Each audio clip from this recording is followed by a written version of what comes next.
कहते हैं दोस्ती इम्तिहान लेती है और इस समय भारत और रूस की दोस्ती के लिए भी एक इम्तिहान आया है और इसकी वजह है अमेरिका। अमेरिका के एक सांसद ने कहा है कि अगर भारत रूस से तेल, गैस या फिर पेट्रोकेमिकल्स खरीदता है तो उस पर 500% टैरिफ लगना चाहिए।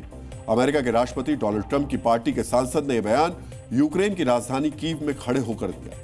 इस बयान के बाद अमेरिकी सांसद ने यह कहा कि भारत और चीन मिलकर रूस का 70% तेल खरीदते हैं, इसलिए इन दोनों देशों पर 500% का टैरिफ लगना चाहिए।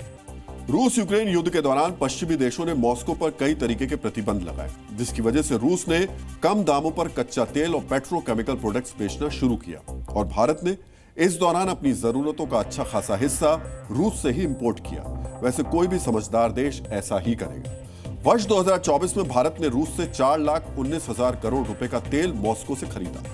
भारत ने इतना ज्यादा तेल इंपोर्ट किया कि इस फैसले के बाद भारतीय कंपनियों ने यूरोप के कई देशों को पेट्रोल और डीजल की सप्लाई भी की।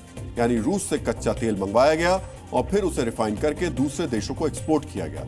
इससे भारत को काफी फायदा भी हुआ। आपके मन में सवाल होगा, ऐसा करके भारत ने कितने रुपए बचा लिए? तो आंकड़ों के मुताबिक सरकार ने 2023-24 में 11 लाख करोड़ रुपए से ज्यादा का कच्चा तेल इंपोर्ट किया, जबकि 22-23 में तेल खरीदकर बजट 13 लाख करोड़ रुपए से अधिक का था। हालांकि इन दोनों वर्षों में लगभग एक समान मात्रा में तेल इंपोर्ट किया गया, लेकिन तेल खर्च में करीब 2 लाख करोड़ रुपए से अधिक का अंतर रहा।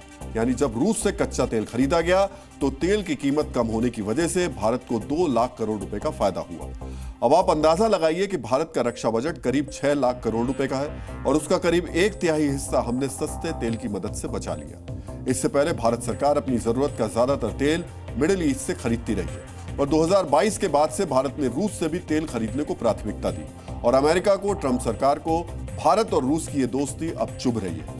वैसे ये मामला एक तरफा नहीं है, यानी ऐसा नहीं है कि तेल खरीदने से सिर्फ भारत को ही फायदा हो रहा है। रूस पर कई तरीके के प्रतिबंध लगे हुए हैं और तेल खरीदकर भारत ने अपने पुराने दोस्त को फायदा पहुंचाया, क्योंकि दुनिया में बहुत कम देश हैं जो अमेरिका के प्रतिबंधों का खतरा होने के बावजूद रूस से तेल इंपोर्ट करने का फैसला ले सकते हैं और भारत उनमें से एक है।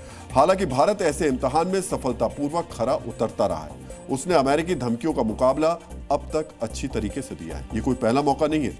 2018 में भी भारत ने अमेरिका के प्रतिबंधों को दरकिनार करके रूस से S-400 मिसाइल डिफेंस सिस्टम खरीदा था। तब अमेरिका ने रूस से हथियार खरीदने वाले देशों पर प्रतिबंध लगाने का ऐलान भी किया था। हालांकि भारत ने अपना हित देखकर फैसला लिया और आप देखिए, वही S-400 air defence system operation Sindoor के दौरान काम भी आया। डीएनए में हमने आपको बताया था कि 1971 के युद्ध में रूस ने हमारा साथ दिया था और भारत ने रूस यूक्रेन युद्ध के दौरान कच्चा तेल खरीदकर रूस की मदद का बदला चुकाया। भारत ने कई बार यह साफ किया कि रूस ने उस वक्त हमारा साथ दिया था जब दुनिया के दूसरे देश हमें अनदेखा करते थे। इस समय अमेरिका ने 500% टैरिफ लगाने का ऐलान किया है। अब आप इसे भारत रूस की दोस्ती की एक और अग्नि परीक्षा कह सकते हैं और हमें यकीन है इस बार भी भारत वही फैसला लेगा जिसमें हमारा देश है। Z News.